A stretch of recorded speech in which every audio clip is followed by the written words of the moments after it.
중심에서 복음의 진리를 양보하지 않음이라는 제목으로 하나님의 말씀 증거하겠습니다. 이제 오후 우리 오예배 때 분방 공부 주일학교 분방 공부 그 공과 갈라디아서를 하게 되었습니다. 제가 2시간이나 이렇게 비는 바람에 지난 2주 전에는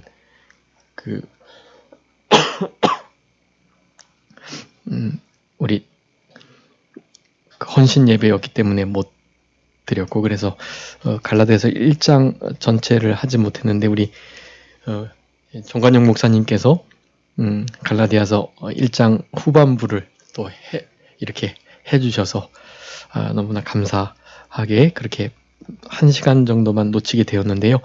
우리 갈라디아서 1장부터 총 6장까지 이루어져 있는데 갈라디아서, 에베소서, 빌립보서 이렇게 아주 우리 신앙생활에 요긴한 진리가 너무나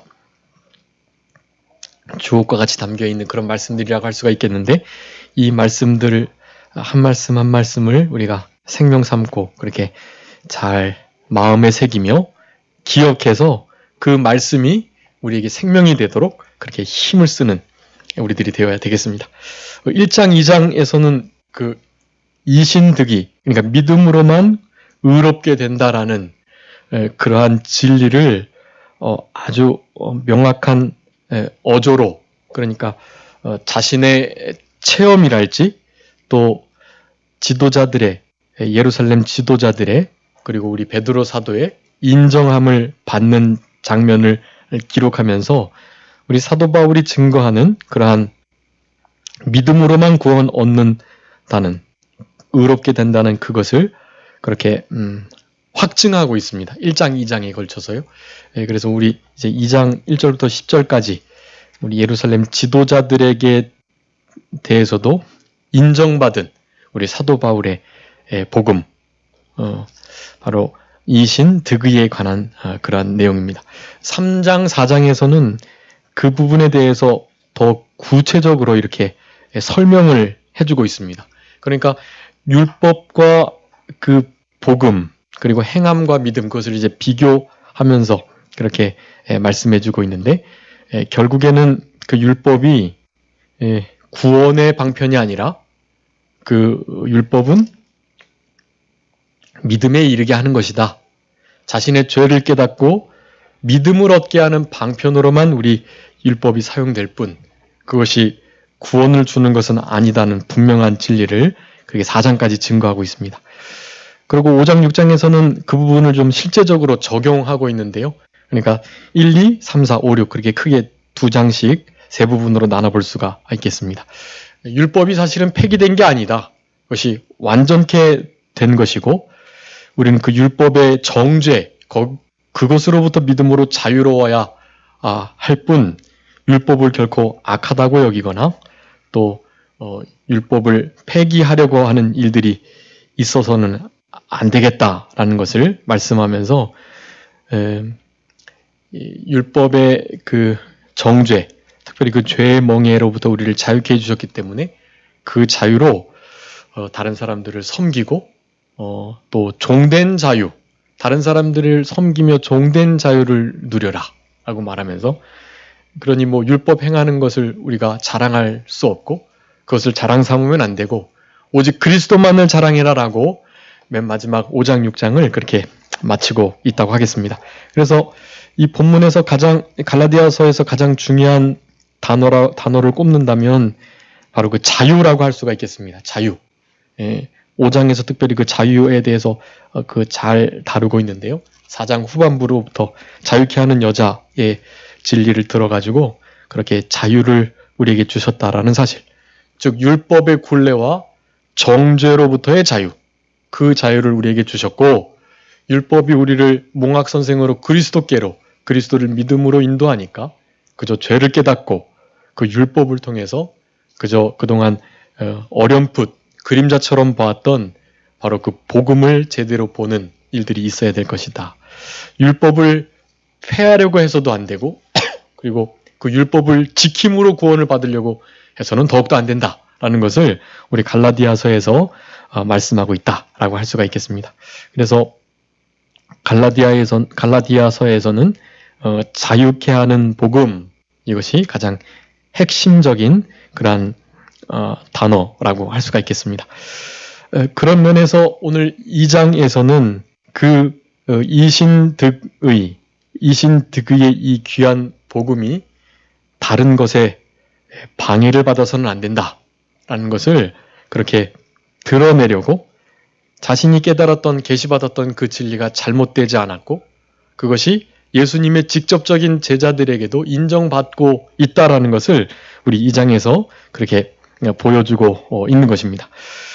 1절부터 2절까지 14년 만에 예루살렘에 올라갔다라는 말씀 나오고 3절부터 5절까지는 잠시라도 진리를 양보하지 않았다. 그리고 6절부터 10절까지는 하나님께서 사도 바울을 이방인의 사도로 세우셨다. 그것을 그렇게 세 부분으로 2장에서 말씀해 주고 계십니다. 1절에 14년 후에 내가 바나바와 함께 디도를 데리고 다시 예루살렘에 올라갔다라고 말합니다. 여기 14년이라는 것은 그러니까 사도 바울이 제1차 첫 번째 예루살렘 방문한 이후 14년이라는 거예요. 그 우리 1장에서 그 18절에 그 후 3년에 내가 개발을 신방하려고 예루살렘 올라갔다 그랬죠. 바로 그게 1차 예루살렘 방문입니다. 그럼 이 3년이라는 것은 우리 사도 바울이 부활의 주님을 빛으로 만나고 3년 동안 아라비아 광야에 있었거든요. 그 아라비아 광야 신학을 마치고 난 다음에 1차로 여기 예루살렘에 올라간 것, 바로 그것을 말하는 것입니다. 사도행전 9장에 나오는 부분인데요. 그러니까 14년이라는 것은 그 1차 전도 여행, 1차 예루살렘 방문 그 이후 14년이다라고 하겠습니다. 그래서 오늘 이 본문에 이 예루살렘 회의를 지금 하느라고 올라간 것인데요. 그렇기 때문에 이것을 분명하게 이렇게 역사적으로도 알고 계셔야만 합니다. 여기 14년 후라는 것에다가 적어두세요. AD 49년이라고. 그러니까 AD 49년이라는 것은 예루살렘 공의회가 최초로 열렸던 해예요. 그것은 역사적인 해이고 그 해가 AD 49년이라는 것. 그래서 AD 49년에 지금 사도 바울이 예루살렘에 올라갔다. 사실은 그것이 3차 방문인데요. 그러니까 3차 전에 한 몇 년 전쯤 2차로 방문한 적이 있었어요. 안디옥 교회에서 보내준 예루살렘 교회가 어렵다고 그래서 헌금을 가지고 한번 방문한 적이 있었습니다. 그러니까 지금 이 14년 후라는 것이 AD 49년이니까요. 그 14년 그러니까 49년에서 14년을 빼면 얼마죠? 49년에서 14년을 빼면 35년, 그 35년이 바로 1차 방문했던 그 연도예요. AD 35년이 1차 방문하고 그때가 우리 그 1장 18절에 있는 그 후 3년 만에 거기다가 또 써두세요. AD 35라고. 그리고 1차 AD 35년 방문 이후에 그 사도행전 9장이고 2차로 한 거의 10여 년 가까이 지냈을 때 AD 46년에 2차 예루살렘 방문을 하게 됩니다. 그거 이제 아까 말씀드렸던 것처럼 안디옥 교회에서 예루살렘이 어렵다는 소식을 듣고 우리 사도 바울 편에 일행편에 그렇게 구제연금을 보낸 때가 있었는데 그게 사도행전 11장에 나옵니다. 그 일 이후 이제 3년 만에 예루살렘 공의회 때문에 그렇게 다시 예루살렘에 올라가게 된 것입니다. 그러니까 처음 예루살렘을 방문한 후라는 의미가 되는 거죠. 처음 예루살렘을 방문한 후 14년 만에 그런 의미입니다. 그래서 AD 49년이 되는 것이고요. AD 그러니까 35년 예루살렘 방문하기 3년 전 그러니까 35년에 처음 방문했고 3년 동안 아라비아 광야에 있었으니까 바로 AD 32년에 우리 부활의 주님을 사도 바울이 만난 것입니다. 그래서 AD 32년에 우리 사도 바울이 예수님을 영접하고 그리고 3년 만에 예루살렘 첫 번째 방문하고 그 다음에 11년 뒤에 46년에 2차 헌금을 가지고 방문하고 그 이후로 3년 만에 AD 49년에 예루살렘 공의회 때문에 3차로 방문을 하게 되는 것입니다. 오늘 갈라디아서의 이 말씀은 바로 그 시기를 말하고 있는 것입니다. 그 시기에 어떤 일이 있었던 거 우리도 잘 알고 계시죠? 오늘 본문에는 거짓 사도, 거짓 형제라고 말하는데요. 여기 4절에 그들이 그렇게 말하는 거예요. 믿음으로만 구원받을 수 없다. 예수님 믿음으로도 참 좋은 것이지만 그래도 구약의 말씀은 지켜야 된다. 그 중에 영원히 변치 않을 규례, 그 할례는 꼭 행해야 된다. 그것이 우리 하나님의 백성된 표니까 그거 우리 육체에 반드시 두라고 하셨으니까 그거는 반드시 지켜야 구원받을 수 있다. 예수님을 믿음으로만은 구원받을 수 없다라는 잘못된 가르침이 있었던 것이 그 부분을 사도 바울은 너무나 분명히 깨달았고 전혀 할례인이나 무할례인이나 아무런 상관없다. 이면적 할례자가 진짜 할례자이고 이면적 유대인이 진짜 유대인이지 마음의 귀의 할례를 받아야지 육체의 할례 받는 거 그것은 더 이상 의미가 없다. 우리 로마서 말씀이나 또 갈라디아서 다른 말씀에도 계속 그런 것을 증거하는 거예요. 하나님은 외모 보시지 않고 중심을 보시며 그리고 우리 아브라함이 의롭다함을 받았는데 아브라함이 믿음의 조상으로서 그렇게 큰 존경을 받는 그러한 이들이었지만 아브라함보다도 훨씬 더 그렇게 높으신 우리 예수 그리스도를 믿는 것으로는 안 된다라는 생각이 그들의 마음 가운데 있었던 것이 너무나 잘못된 것이라고 할 수가 있겠고 우리가 배운 것처럼 구약의 할례는 신약 시대에 무엇이 됐죠? 세례가 된 거예요. 세례를 제정하심으로 더 이상 구약의 할례는 의미가 없어진 거예요. 그리고 구약의 유월절이 무엇이 됐죠? 구약의 유월절이 성찬이 된 것입니다. 그러니까 구약의 유월절과 할례에 관해서는 영영한 규례, 변치 못할 영영한 대대의 규례라고 말씀하고 있는데 그 영원한 대대의 규례가 우리 예수 그리스도로 말미암아 완성된 것이 성찬과 세례를 완성됐기 때문에 실제적인 그런 유월절 지킴이나 또 할례를 받는 것 그것은 더 이상 의미가 없는 것입니다. 근데 그것을 가지고 구원을 논하고 있다라는 사실이 그래서 그것이 맞지 않다. 거기서 적지 않은 논쟁이 있었고 사도 바울의 권위로도 그 일이 해결될 수가 없는 거예요. 사도 바울은 사실은 처음 12사도로 가입한 자도 아니었고 원래 예수님 믿는 자들을 핍박하는 자였기 때문에 더욱더 그랬을 것입니다. 그래서 오늘 본문을 통해서 분명하게 사사로이 이게 나의 복음이 이렇다라는 것을 그 예수님의 제자들에게 이렇게 보여줬다라는 거예요. 그리고 그들에게도 인정받고 공식적으로도 인정받고 심지어 기둥과 같이 여겨지는 베드로에게도 교제의 악수를 청함받는 그런 일들이 있음으로 말미암아 우리 사도 바울이 사도됨을 그의 복음이 진짜임을 그렇게 인정받게 되는 그러한 장면이라고 할 수가 있겠습니다.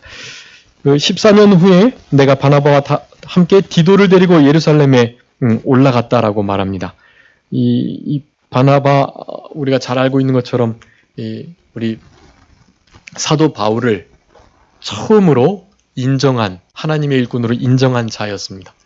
성령이 충만한 착한 사람이었고 이 바나바 때문에 우리 사도 바울이 자리를 좀 제대로 잡을 수 있었던 것. 그 바나바와 함께 디도를 데리고 예루살렘에 올라갔습니다. 계시를 인해서 올라갔다고 말하는데 사도행전 15장에 보면 안디옥 교회에 파송을 받고 올라갔다고 말해요. 교회적 파송과 자기 개인적 신앙이 함께 물려있는 것을 말하는 것입니다. 교회에 파송받았다고 무조건 하나님의 뜻으로 받아가는 거 아니고요. 그런 자들에게는 반드시 하나님께서 개인적인 감동과 성령의 역사를 분명히 보여주는 거예요. 그것이 같이 함께 가야 되는 것이에요. 하나님의 조화롭고 균형 잡힌 사역은 그렇습니다. 그래서 한쪽으로 치우치게 되면 독단적이 될 수밖에 없어요. 그렇기 때문에 그 양면을 잘 개인적인 신앙과 교회적 공동체적 신앙이 함께 잘 갈 수 있도록 그렇게 우리 성령님께서는 늘 우리를 이끄시고 그런 이끌림을 우리는 잘 받아야 되는 것이 사도 바울은 그 일을 잘했던 것을 말하는 것입니다. 계시를 인하여 올라가가지고 이방인 가운데 전파하는 복음을 저에게 제출했다라고 말합니다. 내가 이방인에게 대해서 옛날엔 나도 율법으로 완전한 사람이었는데 흠이 없었는데 나 그거 다 내려놓고 부활의 주님을 만났기 때문에 그 주님을 믿는 믿음 하나로 구원받는다는 것을 내가 이렇게 전파하고 다녔다라고 그들에게 사도 바울이 전파하고 다닌 증거를 잘 요약하고 기록해서 제출했다라는 것입니다.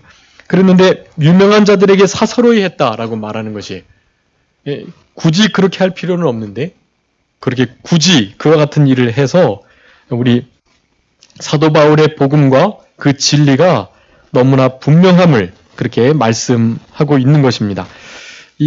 여기 유명한 자라고 말하는데 그것은 이제 뒤에 나오는 것처럼 그 초대교회 기둥과 같이 여겨지는 이들, 그런 이들이 함께 모여있는 예루살렘 공의회, 그 공회, 사실은 그것을 다 가리키는 것입니다.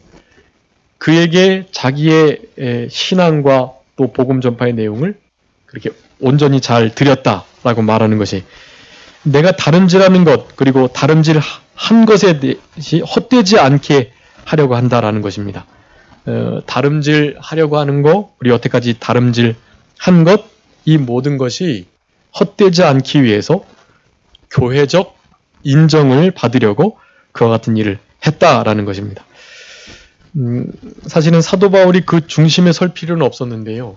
사도 바울의 하나님의 받은 그 계시가 너무나 명확해서 그것을 가지고 그것은 뭐 처음에 제자들이 다 이 사도 바울을 멀리했기 때문에 사도 바나바만 사도 바울을 인정했고 나머지들은 언제 저 사람이 변심할지도 모른다. 사실은 가짜로 기독교인인 것처럼 해서 우리 기독인들을 다 잡으려고 하는 속임이다. 이런 생각까지 했던 거예요. 그러니까 당연히 사도 바울과 같이 하려고 하지 않았죠. 그리고 같이 하려고 하지 않아서가 아니라 하나님께서 특별히 선택한 그릇이기 때문에 3년의 이 아라비아, 흔히 아라비아 신학이라고 그러죠. 우리 모세는 미디안 광야에서 신학을 했고 그런 의미로 하나님의 특별한 계시를, 분명한 계시를 주시고자 그렇게 따로 세우셨다라고 볼 수가 있겠습니다. 그래서 우리 갈라디아서 1장에 보면은 내가 사도된 거 사람으로 말미암은 것이 아니고 무엇으로 말미암았다고요? 오직 예수 그리스도와 살리신 하나님 아버지로 말미암아 된 거예요. 이것은 본인이 직접 그렇게 양심적으로 고백하는 것입니다. 예수님의 제자들 아무도 그와 교제하려고 하지 않았고 하나님께서 예수 그리스도께서 나를 세워서 사도 삼았다라고 분명히 말하고 계시는 것입니다. 그래서 그럼에도 불구하고 그 유명하다고 하는 자들, 그 공의의 앞에 공식적으로 인정받는 것, 그것이 중요함을 우리들에게 말씀해주고 계십니다. 여기 계시를 인해서 독단적으로 나갈 수도 있는데 그것을 공식적 인정을 받으려고 했던 신앙이 아주 우리들에게 중요한 교훈을 줍니다. 그것은 우리 교회의 교회적 인정과 치리를 받는 생활이 중요하다라는 거예요. 우리 예수님도 제자들에게 그런 말씀 많이 하셨잖아요. 베드로에게도 했고, 이 제자들이 땅에서 매거나 풀면 실제로 하늘에서도 매이거나 풀리는 거예요. 우리 마태복음 16장에서 베드로가 주는 그리스도시요 살아계신 하나님의 아들이십니다라고 예수님을 잘 분명히 하나님의 감동으로 그렇게 고백을 했었고 그 고백 이후에 예수님이 그런 위대한 칭찬을 해주시는 거예요. 내가 너 위에 내 교회를 세우겠다. 너 위에라는 것은 베드로 위에. 원래는 이름이 게바였잖아요. 게바였는데 이름을 베드로라고 바꿔주신 거거든요. 그 베드로라는 것은 바로 반석이라는 뜻이에요. 근데 그 반석 위에 내가 교회를 세우겠다 했을 때 그 반석은 페트로스, 그것은 남성을 나타내는 진짜 베드로의 게바의 또 다른 이름 반석, 그 페트로스인데요. 그 페트로스라고 예수님께서 말씀하지 않으셨고 페트라라고 말하면서 그 페트로스인 베드로 위에가 아니라 바로 그 베드로가 고백했던 신앙 위에라는 의미예요. 그 신앙의 진리, 그 진리를 페트라라고 말하면서 내가 페트라 위에 세우겠다라고 말했는데 지금 카톨릭은 벌써 이렇게 베드로에게 우리 교회를 세우겠다고 하셨으니까 베드로가 1대 교황이고 그 교황 이후로 모든 교황들이 교회를 다스려야 된다라고 말을 하면서 이때까지 내려오게 되는 것입니다. 아주 잘못된 일이라고 할 수가 있겠고요. 어찌됐든 그와 같은 베드로의 신앙 고백 위에 내 교회를 세우겠다고 하시면서 너에게 메고 푸는 권세를 하늘의 열쇠를 주시겠노라고 이렇게 말씀을 하신 거예요. 그와 같은 모든 것이요 다 교회적 실의와 또 권위를 인정토록 하는 그러한 사건들이라고 할 수가 있겠습니다. 그 초대교회의 그와 같은 역사가요 지금까지 내려와서 현재의 이 교회 안에서의 그런 실의랄지 권위를 인정하고 그대로 잘 따라야 할 것을 우리는 알아야만 합니다. 마태복음 18장에서도 베드로가 그 용속해야 하시는 그 진리를 말씀해 주시면서 그 베드로에게 몇 번이나 참아도 되겠는가라는 질문을 받으시고 예수님이 70번씩 7번 그 말씀하시면서 교회적 치리의 그 단계를 말씀해 주세요. 먼저는 그 잘못한 형제를 본 사람이 한 사람이 가서 권면하고 그래서 신앙이 좋은 두세 사람이 함께 가서 권면해 보다가 그래도 말을 듣지 않으면 어떻게 하라 그랬죠? 교회에다가 말하고 교회에서 말을 안 들으면요. 네, 이방인과 같이 여기라. 그 이방인 같이 여기라는 것은 아예 그냥 내버려라 그런 의미가 아니라고 말씀드렸죠. 그들은 더 이상 율법의 잣대로는 어떻게 할 수 없는 정도의 신앙, 그러니까 사랑으로 품어주고 받아주고 덮어주고 그래야 될 신앙, 그래서 신앙이 잘 자라도록 잘 돌봐줘야 할 그런 단계의 사람이다라고 말씀을 드렸습니다. 어찌되었든 그 교회적 치리를 잘 받아야 할 것을 그렇게 말씀하셨던 것처럼 오늘 본문의 이 사도 바울의 이와 같은 태도는 우리들에게 또 아주 중요한 그와 같은 교훈을 주시는 것입니다. 교회의 인도와 주장을 권위와 치리를 인정하며 잘 받아야 한다라는 것을 말씀하고 계시는 것입니다. 그와 같은 일들 때문에 우리 사도 바울이 굳이 디도와 바나바를 함께 데리고 그 예루살렘 공의에 참여했던 것을 우리는 알아야만 하겠습니다. 3절에 그러나 나와 함께 있는 헬라인 디도라도 억지로 할례를 받게 하지 아니했다라고 말씀합니다. 여기 이와 같은 할례를 주고 안 주고가 중요한 문제로 첨예하게 대립되고 있기 때문에 사도 바울의 입장에서는 받든 안 받든 중요한 게 아니에요. 받아도 되고 안 받아도 되는데 굳이 할례를 받아야만 구원을 얻는다고 말하는데 거기다가 그것을 인정하는 양 할례를 받게 하면 안 되잖아요. 그런 의미에서 할례를 결코 받지 못하게 한 것입니다. 분명히 헬라인임을 알면서도 유대인에서 개종하는 혹은 이방인에서 개종하는 기독교인들에게는 반드시 그러한 잣대를 적용해야 되는데 사도 바울은 그런 일들을 하지 않았습니다. 마치 할례가 구원의 조건이 되는 것처럼 여겨질까봐 그 일을 하지 않은 것이 우리 사도행전 16장에서 디모데에게는요 어떻게 했었죠? 디모데에게는 할례를 행하게 했어요. 디모데에게 할례를 하는 것이 디모데의 아버지가 헬라인인 것을 알았기 때문에 사람들이 수군수군대고 복음에 방해가 될까봐 그때는 무슨 할례를 받아야 구원을 얻는다 그런 대립이 없었던 때이거든요. 그러니까 복음 전도에 필요하다면 당연히 방해되지 않도록 하기 위해서 디모데에게는 할례를 자연스럽게 받도록 한 것이 그런데 이때에는 하지 않아야 할 때입니다. 그 때를 여러분 우리는 잘 구분해야 되는 것이 결코 진리를 타협하거나 양보하지 않아야 할 때가 있습니다. 할례를 받고 안 받는 건 중요한 게 아니에요. 할례인이나 무할례인이나 아무런 필요가 없어요. 믿음으로만 구원받는 것이니까요. 참 할례, 그리스도의 할례는 뭐라 그랬죠? 빌립보서 3장 3절에 그리스도의 할례는 한번 보시죠. 빌립보서 3장 그리스도 할례는 세 가지로 분명하게 표지되어 있습니다. 빌립보서 3장 3절 말씀 한번 읽어주세요. 하나님의 성령으로 봉사하며 그리스도 예수로 자랑하고 육체를 신뢰하지 아니하는 우리가 곧 할례당이라. 아멘. 여러분 이게 할례예요. 하나님의 성령으로 봉사하는 자, 예수 그리스도로 자랑하는 자, 육체 신뢰하지 않고 하나님의 말씀을 신뢰하는 자, 그들이 할례당이고, 골로새 2장에 보면 그들이 그리스도의 할례를 받은 자들이라고 말하는 거예요. 우리는 이런 할례 속에 지금 있는 것이, 실제적인 할례 받고 안 받는 게 중요한 게 아닙니다. 근데 그것이 구원의 문제에 첨예하게 대립될 때 당연히 할례를 받지 않도록 하는 것이 맞죠.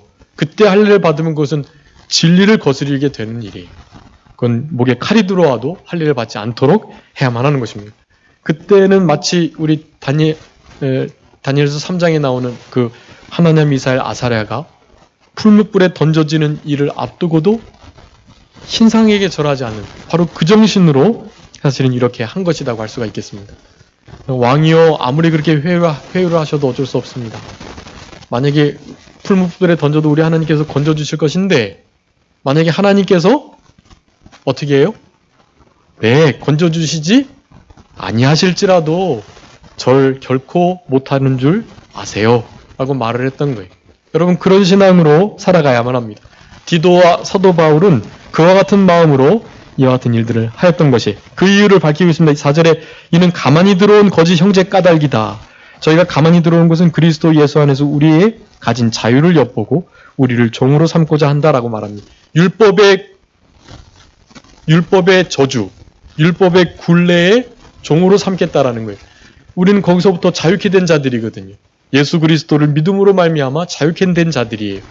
그래서 율법의 말씀을 완성케 하는 자유를 가진 자, 죄를 더 이상 범죄하지 않을 수 있는 자유를 가진 자, 죄에게 더 이상 끌려가지 않을 수 있는 자유를 가진 자로서 살아가는 것이, 근데 거짓 선지자들은, 거짓 형제들은 그런 것을 막고 있는 것입니다. 예. 그래도 율법은 지켜야 돼. 그래도 할례는 행해야 돼 라고 말하는 그러한 율법주의자들, 그것을 거짓 형제라고 말하는 것입니다. 형제인 척하지만 가짜라는 거예요. 예. 그래, 예수님도 믿어야지, 그래, 그 말 맞아 라고 말하면서도 그래도 이것은 해야 돼 라고 말하는 것, 여러분, 그런 것들을 우리는 조심해야만 하는 것입니다.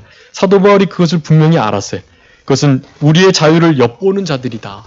엿보는 자, 참소하는 자, 회방하는 자, 거짓말하는 자, 다 마찬가지. 그것을 사탄이라고 합니다. 사탄이 그런 뜻을 가진 자들이에요. 참소하고 이간질하고 거짓말하고 또 자유를 엿보고 그런 자들을 그렇게 가리키는 것이, 우리는 참된 자유를 가진 자들인데 우리를 종으로 삼고자 하기 때문에 나는 거기에 복종할 수 없다. 그래서 유명한 5절의 말씀을 합니다. 5절이 우리 요절인데 우리 다 같이 한번 읽어보겠습니다. 갈라디아서 2장 5절 시작. 우리가 일시라도 복종치 아니하였으니 이는 복음의 진리로 너희 가운데 항상 있게 하려 함이라. 아멘. 여러분, 이 말씀 외우세요.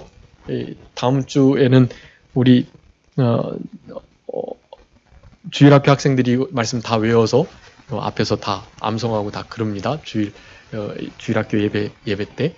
그러니까 아이들도 다 외우는 것이니까 우리 성도님들도 외우셨으면 좋겠어요. 우리가 일시라도 복종치 아니하였다. 어디에요? 하나님 말씀이에요? 하나님 말씀에 일시라도 복종치 않으면 안 되죠. 하나님의 말씀은 일시라도 복종해야 되는 것입니다.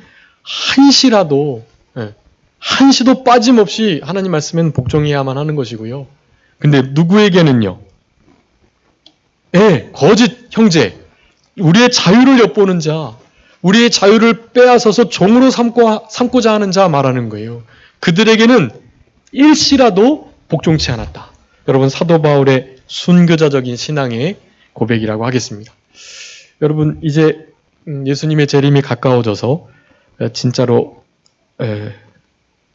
행위적으로도 예수님을 부인할 수 있는, 말로는 부인한다고 하진 않았지만 행위적으로 너무나 자연스럽게 아무도 모르게 그렇게 예수님을 부인할 수밖에 없는 상황이 이제 오게 될 것입니다.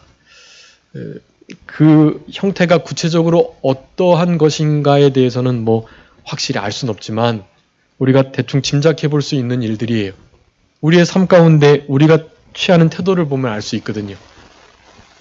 안 믿는 척, 교회 안 다니는 척, 예수님 모르는 척, 또 믿지 않는 자인 척, 그런 경우들이 많잖아요.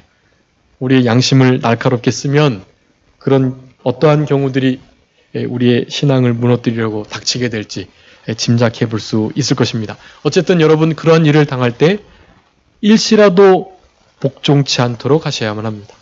여러분 어떻게 그렇게 할 수 있겠습니까? 먼저는 우리가 가진 자유가 얼마나 중요하고 또 위대하고 복된 것인지를 아셔야 돼요. 여러분 이 자유는 그 무엇으로도 바꾸시면 안 돼요. 여러분 이 자유를 주시려고 우리 예수님께서 십자가에 죽으신 것입니다. 여러분 그 예수님의 희생을 생각할 때 그 희생으로 말미암아 우리에게 주어진 자유인데 여러분 그 자유를 우리의 어떤 유익을 위해서 바꾸시면 안 되잖아요. 심지어 그것이 우리의 목숨이라도 그렇게 해서는 안 되는 것이 목숨과도 우리 주님께서 우리에게 주신 그 자유로 말미암는 참된 진리와 행복 이런 것을 한시라도 바꾸려 해서는 안 되겠다라는 것입니다. 그렇게 하는 것이 복음 진리로 우리 가운데 항상 있게 하려는 것이다. 여러분 우리 성경 말씀이 참 오묘한 것이요. 어떤 일의 결과가 되는데 그 결과가 또 그 일의 원인을 이렇게 드러내고 혹은 강화시키고 그래요. 그러니까 원인과 결과가 사실은 앞서거니 뒤서거니 같이 가는 거예요. 그런 일들이 아주 많아요. 오늘 기도에 감사함으로 깨어있으라 그랬잖아요. 기도하기 위해서 깨어있어야 하지만 사실은 깨어있기 위해서도 기도해야만 하는 것이 그러니까 깨어있어서 기도하고 기도하기 위하여 깨어있고 이 두 가지가 같이 가야 되는 것이 그래야 시너지 효과가 나고 그리고 결국 더 부익부가 되는 것입니다. 영적 부익부가 돼요. 경건한 자는 끝까지 경건하고 거룩한 자는 끝까지 거룩하라고 계시록 마지막에 말씀하고 있잖아요. 불의한 자, 의롭지 못한 자 그런 이들은 끝까지 이제 그렇게 되는 거예요. 점점 빈익빈이 되는 것이고 있는 자는 하나님 더 채워주세요. 우리 문화 비유에서 한 문화 가진 그 문화 빼서 어떻게 하라 그랬어요? 10문화인 자에게 주라 그랬단 말이죠. 있는 줄 아는 거, 있는 것도 빼앗겨요, 나중에는. 그렇기 때문에 계속해서 영적으로 부해질 수 있도록 우리는 힘을 써야만 하는 것이 깨어서 기도하고 기도하기 위하여 깨어있고 이런 일들이 계속 돼야 되는 거거든요. 우리 마음 가운데 복음의 진리가 항상 있기 위해서 우리는 일시라도 비진리에 타협하거나 양보해서는 안 되고요. 비진리를 양보하고 타협하지 않는 일이 계속 돼야만 진리가 우리 가운데 항상 있게 되는 것이 이 두 가지가 하나가 이렇게 넘어지면 계속해서 이제 악순환이 돼서 비진리와 타협하고 그러니까 진리 가운데 진리가 우리와 함께하지 않고 진리가 함께하지 않으니까 계속 거짓된 것에 신앙을 양보하고 타협하고 그렇게 되는 것이 지금 시대는 그런 시대라고 할 수가 있겠습니다. 거룩한 자들은 계속 거룩해지는 것이고 불의하고 더러운 자들은 계속 더러운 가운데 불의한 가운데 있게 된다라는 것. 우리 사도 바울은 그와 같은 영적인 원리를 알았고 그렇기 때문에 일시라도 복종치 않았다. 디도서 3장에 보면 이단에 관한 태도 한두 번 훈계하고 돌려보내고 결코 인사도 하지 않는 그런 태도가 우리들에게 필요한 것입니다. 6절에 유명하다는 이들 중에 본래 어떤 이들이 이든지 내게 상관이 없는데 하나님은 사람을 외모로 취하지 않는다. 저 유명한 이들은 내게 더해준 것이 없다.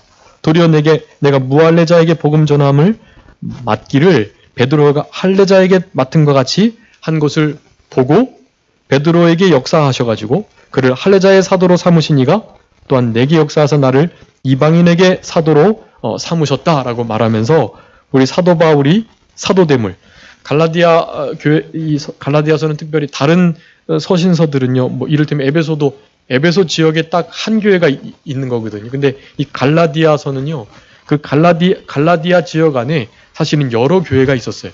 그래서 이 서신서를 서로 돌려보라 그렇게 말을 하거든요. 그러니까 한 교회에 말한 게 아니라 이 여러 갈라디아 지역에 있는 여러 성도들과 교회에서 돌려보도록 사실은 이 말씀을 쓰고 있는 것이. 근데 그런 귀한 말씀을 씀에 있어서 사도들의 어떠한 도움도 받지 않았다라고 말을 하는 것입니다. 왜냐하면 다른 이들은 이런 위대한 사도가 뭐 책을 썼다 뭐 이렇게 해서 막 그렇게 생활하게 나가는데 사도 바울은 뭐 자천서도 없고 아무것도 없었거든요. 사도들과 친하게 교제하는 것도 아니고. 그렇기 때문에 사도 바울이 사도됨을 의심하는 교회들이 많이 있었습니다. 그 중에 한 교회도 고린도 교회가 그랬던 거예요. 고린도 지역에 사도 바울이 전도해가지고 세워진 교회가 고린도 교회인데 그런 말들을 듣고 야 그럼 사도 바울이 자천서도 없고 또 이게 돈을 받고도 말씀 못 전하는 걸 보니까 좀 교회에서 이렇게 떨어진 진짜 진리를 제대로 알지 못하는 자가 아닌가 그런 마음을 가지고 우리 사도 바울의 사도됨을 의심하는 이들이 많았던 거예요. 갈라디아 지역 안에서도 그런 일들이 있었던 것이에요. 그래서 그런 일들을 다 이렇게 정리하고 진짜 사도 바울이 사도 된다라는 것을 인정케 하는 그러한 말씀들을 지금 하고 있는 것입니다. 9절에 내게 주신 은혜를 알므로 기둥과 같이 여기는 야고보와 게바 요한도 나와 바나바에게 교제 약수를 하였다라고 말합니다. 여기 기둥과 같이 여기는 야고보, 게바, 요한. 이 야고보는 당연히 주의 동생, 우리 예수님의 동생 야고보입니다. 야고보 사도가 아니에요. 세베대의 아들 야고보가 제자 중에 첫 번째로 순교를 했고 처음에 첫 번 순교자는 누구였죠? 집사님. 네, 스데반 집사님 먼저 순교하시고 그 위에 베드로를 잡아 죽이려고 했는데 하나님이 잘 건져주셨어요. 그 다음에 이 야고보가 그렇게 먼저 죽임을 당했던 것입니다. 그 다음에 이제 베드로를 죽이려고 했는데 죽이지 못하게 됐고 그래서 지금 이때는 3차 예루살렘 입성했던 때이기 때문에 벌써 3차 훨씬 전에 우리 야고보 사도는 죽었어요. 당연히 세베대 아들 야고보 말고 누구의 아들 야고보가 있죠? 네, 알페오의 아들 야고보가 있어요. 근데 그 야고보를 말하는 게 아니라 여기 초대교회 기둥과 같이 여겼던 야고보는 주의 동생 야고보, 그 친동생입니다. 친동생 야고보를 말하는 것입니다. 그 야고보와 베드로 그리고 요한 이들이 초대교회 기둥과 같이 쓰임받은 유명한 그런 좋은 일꾼들이었는데 그들이 비로소 바나바와 사도 바울에게 교제 약속을 청한 거예요. 우리들은 할례 받은 자에게로 유대인에게로 사도 바울 너와 바나바는 이방인에게 무할례자들의 사도로 하나님께서 세우신 것이 맞다라는 인정을 사실 얻게 되었다라는 것이 우리는 이방인에게로 저희는 할례자에게로 가게 하려 합니다라고 말하면서 다만 우리에게 가난한 자를 생각하는 것을 부탁하였다. 이것을 나도 본래 힘썼다. 그러니까 너 사도가 바울이 이제 사도가 됐는데 그 사도됨을 이들조차 의심하지 않았고 그것이 분명한 것을 말하면서 교제를 하게 되었고 그 부분에 대해서는 전혀 말하지 않으면서 단지 가난한 자들을 좀 잘 돌봐라. 우리 예수님께서 그렇게 부탁하셨고 또 주는 자가 복되다 그랬으니까 가난한 자를 잘 돌보면서 복음 전하는 일을 해라라고 자기 권면했다는 거예요. 근데 그 권면도 사실은 자기에게 도움이 안 된 것은 자기는 가난한 자들 생각하는 일을 벌써부터 늘 힘써서 행해왔다는 거예요. 이 벌써 본래 힘써했다는 것은요, 크리스찬 되기 전에, 그러니까 유대인으로 있을 때에도 얼마나 많은 구제를 늘 해왔던 것을 말하는 것입니다. 여기 사도 바울이 가난한 자들을 향하여서 손대접하기를 힘써라. 우리 로마서 12장에서도 말씀하셨고 또 디모데전서 6장에 종들을 잘 대접하고 주기를 좋아하는 자들이 되어라 라고 말씀했는데 특별히 에베소서 4장에 아주 중요한 구제에 관한 말씀을 했습니다. 그 말씀 읽고 말씀 마치도록 하겠습니다. 에베소서 4장 28절 말씀. 에베소서 4장 28절입니다. 우리 다 같이 한 목소리로 합독하시겠습니다. 에베소서 4장 28절입니다. 시작. 도적질하는 자는 다시 도적질을 하지 말고 돌이켜 빈궁한 자에게 구제할 것이 있기 위하여 제 손으로 수고하여 선한 일을 하라. 아멘. 예, 이렇게 도적질하는 자들, 또 하나님의 말씀대로가 아닌 구습을 쫓는 옛사람을 따라 살아가는 자들, 더 이상 그런 행동하지 말고 특별히 구제하는 일을 해라. 너 다른 사람들 거 뺏지 말고 너보다 더 어려운 사람에게 도려 주는 삶을 살아라 라고 권면을 하는 거예요. 그러면서 그러기 위해서 무엇 하라고요? 일하라는 거예요. 놀고 먹으면서 남의 거 뺏을 생각하지 말고 일하면서 힘써서 그 일을 하면서 그렇게 구제하는 일을 힘써라 라고 말을 하는 것입니다.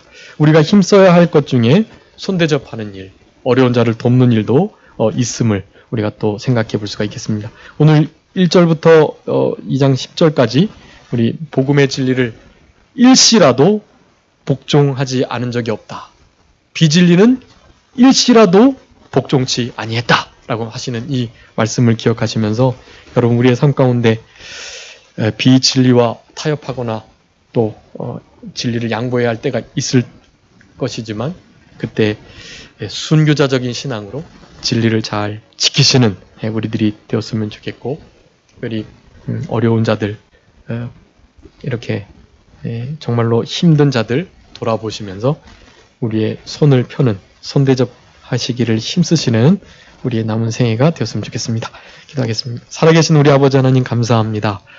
우리들에게 복음의 진리의 말씀을 일시라도 양보하는 일이 없도록 비진리에 대하여서는 일시도 복종치 않도록 힘써 믿음으로 살아가라는 교훈을 허락해 주신 은혜를 진심으로 감사하고 감사합니다.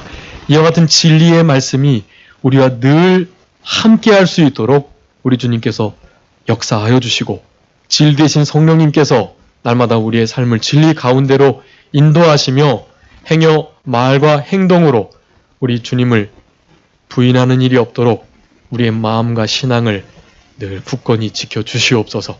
우리 예수님의 재림이 가까울수록 그와 같은 패역한 믿음 없는 세대가 그렇게 일어나게 될 것인데 그 세대를 잘 이겨나가는 우리들이 되게 하시고, 특별히 우리들은 그저 그렇게 살아간다고 하지만 이제 우리의 다음 세대가 그와 같은 어려운 일들을 직접적으로 경험하며 살아가야 할 것인데 그들이 이때에 진리로 성령으로 하나님의 말씀에 굳건히 서는 역사로 말미암아서 그 말세 지말의 어려움의 때를 승리할 수 있도록 우리 주님께서 불쌍히 여겨주시고 은혜와 은총을 더하여 주시옵소서. 거룩하고 복된 주의 날 남은 모든 시간도 우리 주님을 위해서 온전히 사용할 수 있도록 도와주시기를 간절히 바라옵고 감사하오며 예수님의 이름으로 기도 올리옵나이다.